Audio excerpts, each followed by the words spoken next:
Hey everyone, welcome back to the channel. Today we're going to be looking at a new tool, one that we've actually had and supported and could probably be credited with the actual start of us wanting to make YouTube videos. 5 years ago, going back to 2017, we ordered this tool from Andu Engraving.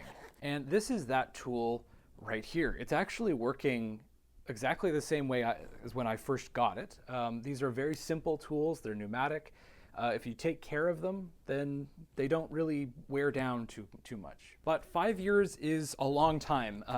Looking back where we were 5 years ago, I cringe just a little bit. With, of course, time comes improvement, hopefully, and I believe that is definitely the case with this new stuff from Andu Engraving.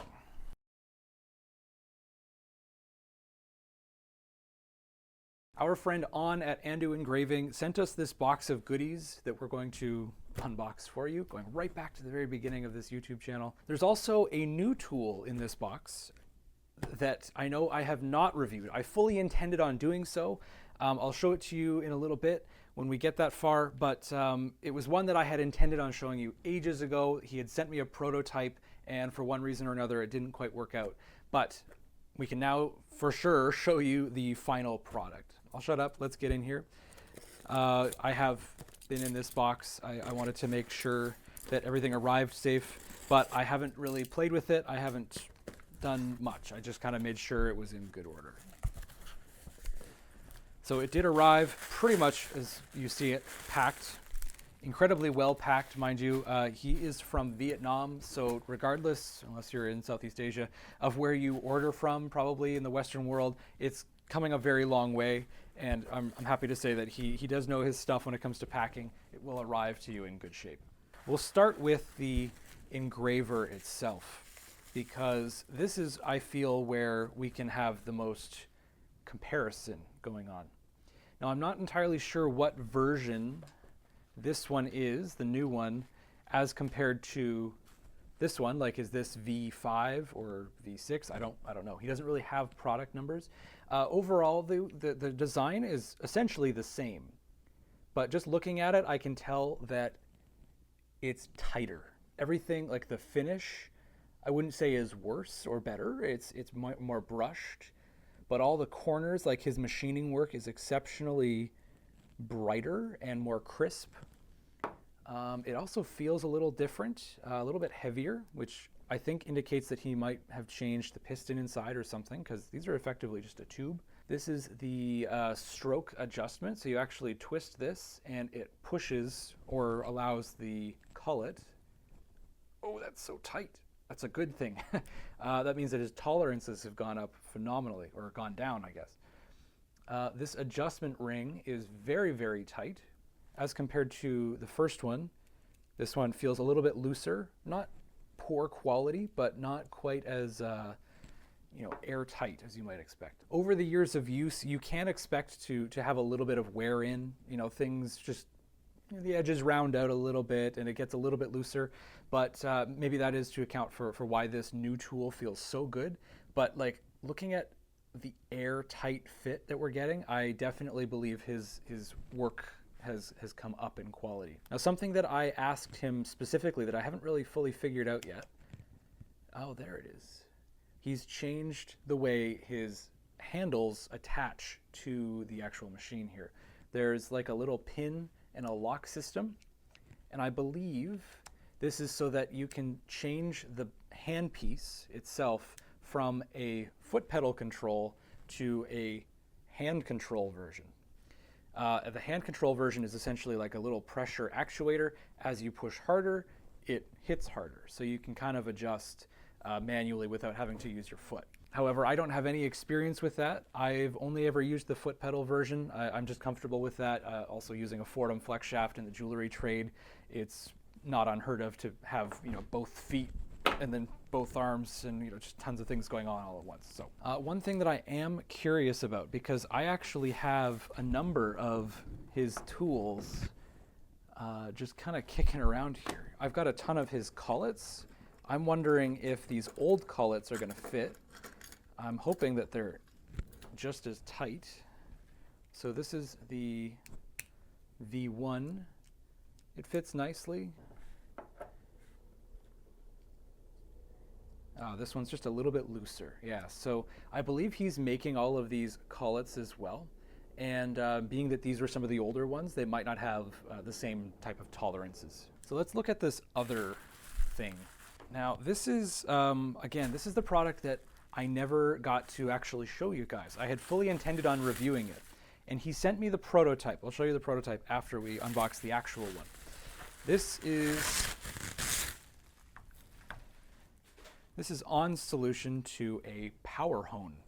A power hone, if you're not familiar with some of the engraving stuff, is basically just a motor upright like this, spins a diamond disc, and then you have a flat table back here to work on so you can sharpen your engravers. And this is specifically important with engraving because you want consistent results.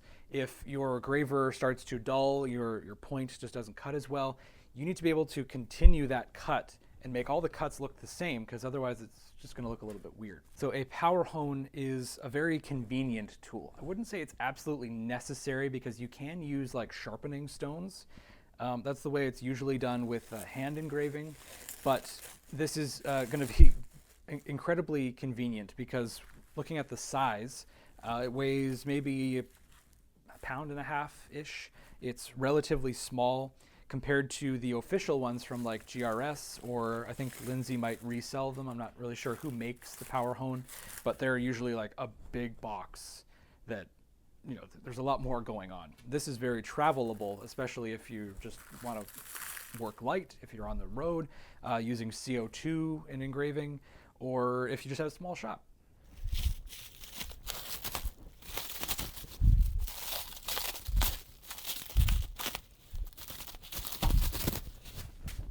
So this is incredibly shiny and new and clean, and I love it. It's one of the nice things about specific, you know, jewelry tools in general. They tend to be really pretty to look at. So in here is a diamond disc.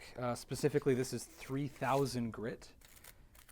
What you do with engravers is you will polish them.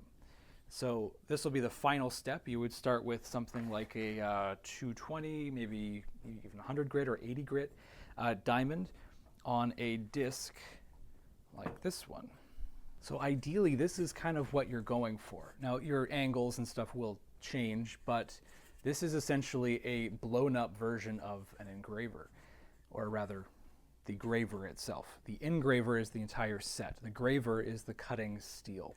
So why these are so important is that you use, you know, your 3000 grit, or depending on how badly damaged or worn out the tip is, you would use your power hone to resharpen specifically these things called heels. Basically, what you want to do is get these heels to be absolutely mirrors when that's where the 3000 grit comes into play, because as it's cutting through the metal, it's going to be leaving that same polish on what you're cutting.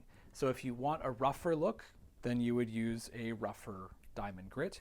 If you wanted bright cutting, then you would definitely need to polish it and bring it right up to a mirror. You might even want to go past 3000 grit into something a little bit more done with like diamond paste. By the way, if anyone wants this model for education purposes, it is on Printables to print for free. If you want one, reach out and I will be happy to send you one. So this is the prototype that he sent to me years ago.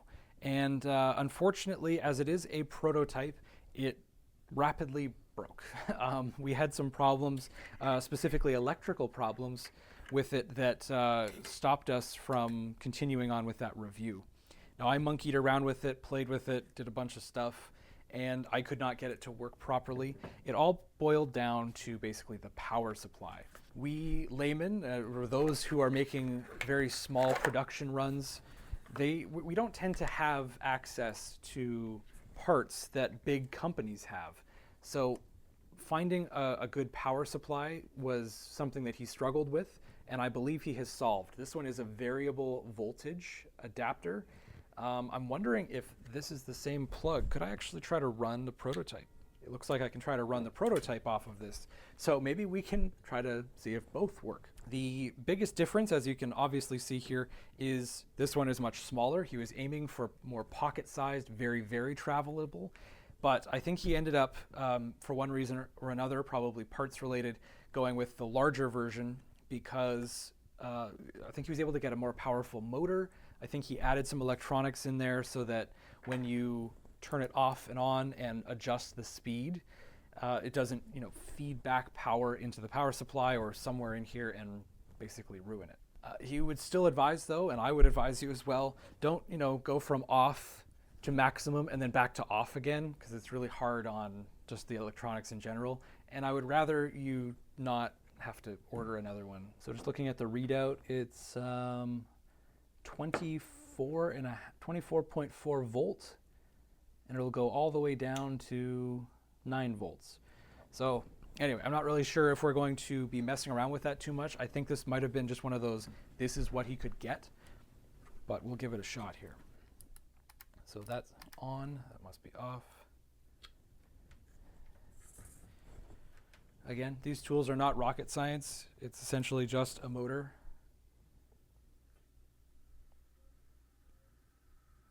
That spins. Now, it does have a fair amount of torque behind it. In this case, you want to have more torque and less speed because the speed is going to generate more friction with the diamond between the graver. If you're using high-speed steel, you may ruin the temper on your steel. You do not want to do that because then it won't cut properly, it won't stay sharp. And as you're resharpening these things, you tend to put a fair amount of pressure down on the actual disc. So you want to have that torque to muscle through that. So this is spun up just as I'd hoped. I can't wait to use this thing. And then dialing this back slowly to off. I'm really excited to try this thing out because, again, I just haven't had one. I'm going to try the prototype just out of curiosity.